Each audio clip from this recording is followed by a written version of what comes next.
Hey, AP Seminar, we're going to go ahead and go over being specific versus being broad in how we write for a formal paper. So let's get started. All right, so specifically for AP Seminar, overly broad language, while it feels safe, it will kill your paper. So phrases that look like this: blank is important for a lot of reasons, period. Or the impact of this is huge, or saying something like lots of people believe dot dot dot, or blank has an effect on blank, or experts promote that blank. And in today's society dot dot dot, this language, right, if it is not explained in the following sentences after these phrases are used, it will be too general, and you possibly could lose points because of it. So again, here's another example so you can see kind of how obvious it looks. And unfortunately, what it does is it fills space on your paper without adding anything new or insightful. So if you were to write something like COVID is important for a lot of reasons, or the impact of COVID is huge, or COVID has an effect on everyday life. Using something like that is like a duh statement because that's really obvious. We don't need to read that in a research paper, right? Give us something that's clear and specific about the research, right? Why is this important? We already know this.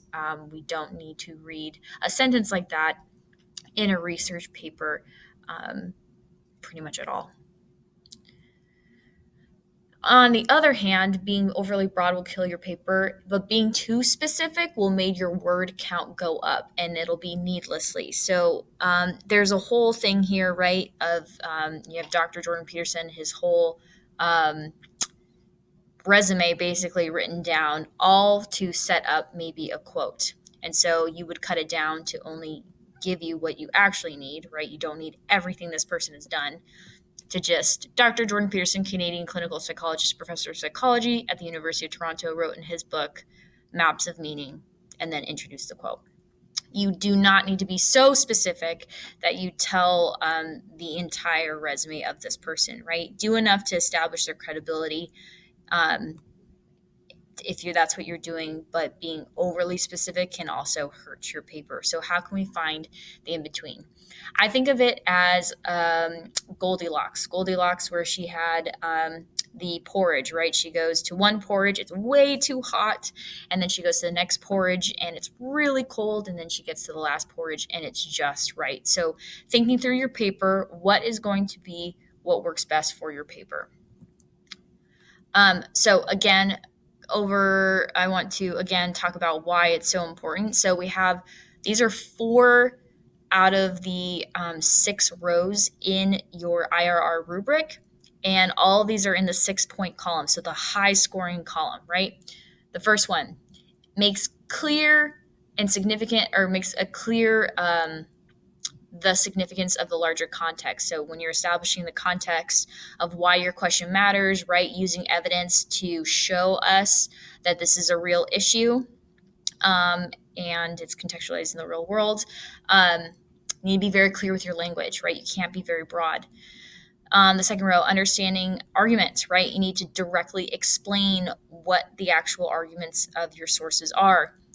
Row 3, evaluate your sources and evidence using direct explanation to show us the credibility of these sources, kind of like we did with the example for Dr. Jordan Peterson. And then row 4, understand and analyze perspective, right? You need to draw explicit and relevant connections among those perspectives. Broad language is not going to get you in the high scoring column for your IRR.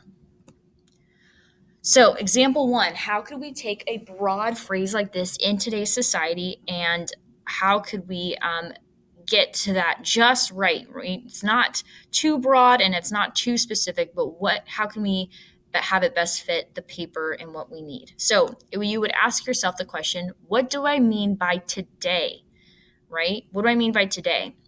And even you could argue, what do you mean by society? But let's focus on today. What do you mean by today? Narrow your language to fit the claims and the evidence you're analyzing. Again, a lot of this has to hinge on what are you trying to present in your paper? So thinking through, what's the evidence you're going to provide? Is this something that has to do with something within the 21st century? Right? So the 21st century, that begins in the 2000s. So that's the past 21 years. Is that what you mean? Do you mean since 2012? Right? Since 2012, there's been a trend or whatever it is, right? Getting a little bit more specific. Do you mean specifically the year 2021? Right? Is that what you mean by today? Because that is the current year. Or do you even mean as specific as January 5th, 2021, 2:13 p.m. when I'm filming this? Right? That's really, really specific. Now, I doubt that when you write in today's society that you mean today, January 5th, 2021.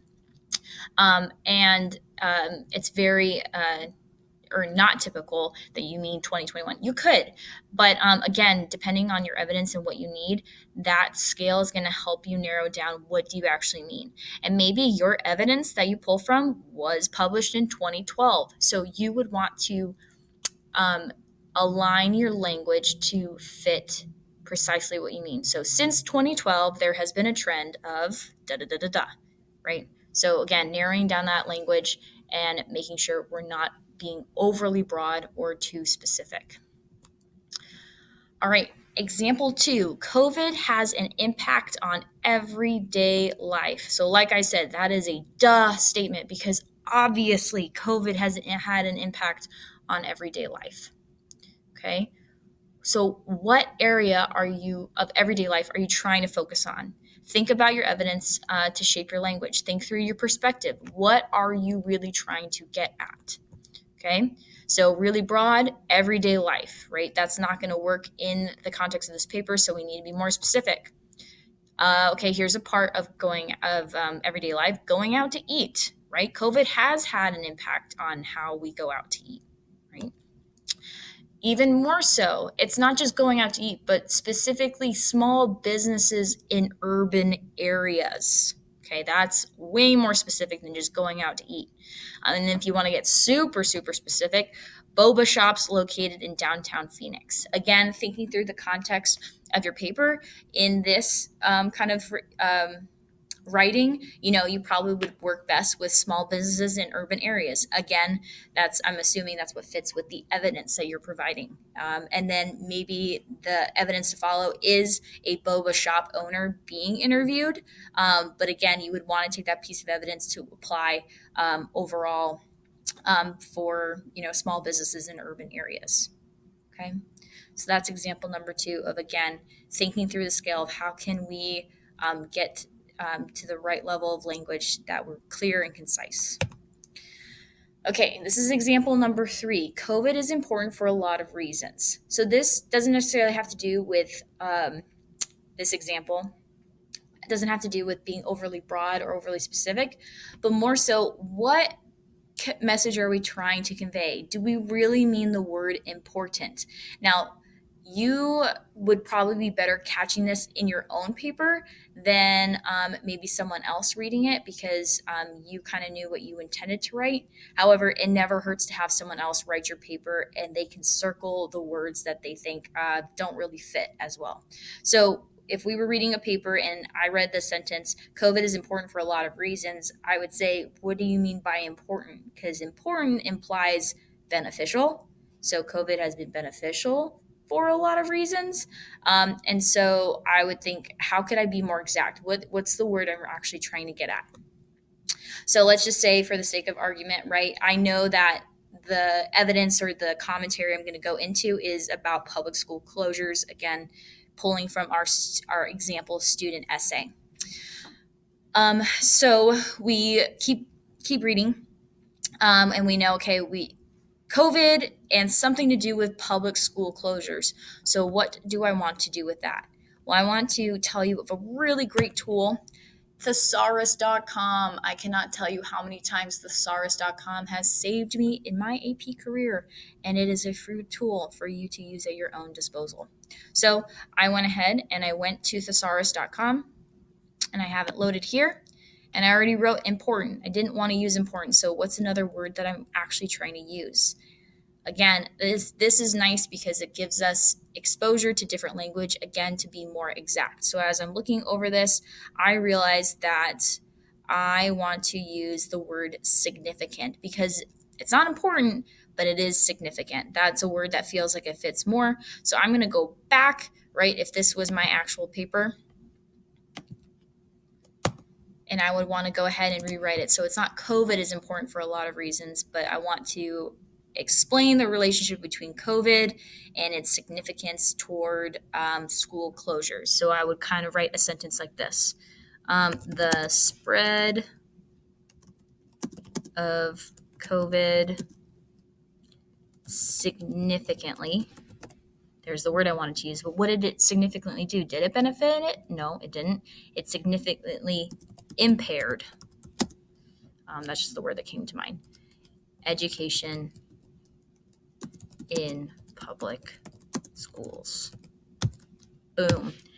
That's an example of taking something and going ahead and using the language and using tools around you, thesaurus or dictionary, whatever you need. Thesaurus is nice because, again, it shows you what words are alike, and then maybe you're looking for the opposite of a word, so then you can look up the antonyms as well.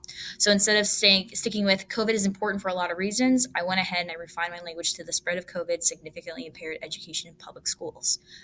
A much better written, more elevated for an educated, non-expert audience, right? We have our formal a formal tone here, and so a sentence like that will work better for you than the overly broad language in example 3.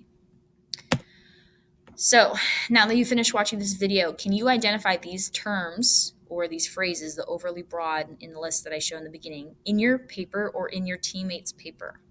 How can you make your language clear and specific? Use the tools that you just learned in this video and hopefully apply it to your own paper or your teammate's paper, but that's going to be up to you and your team to work through. All right. Thanks for watching.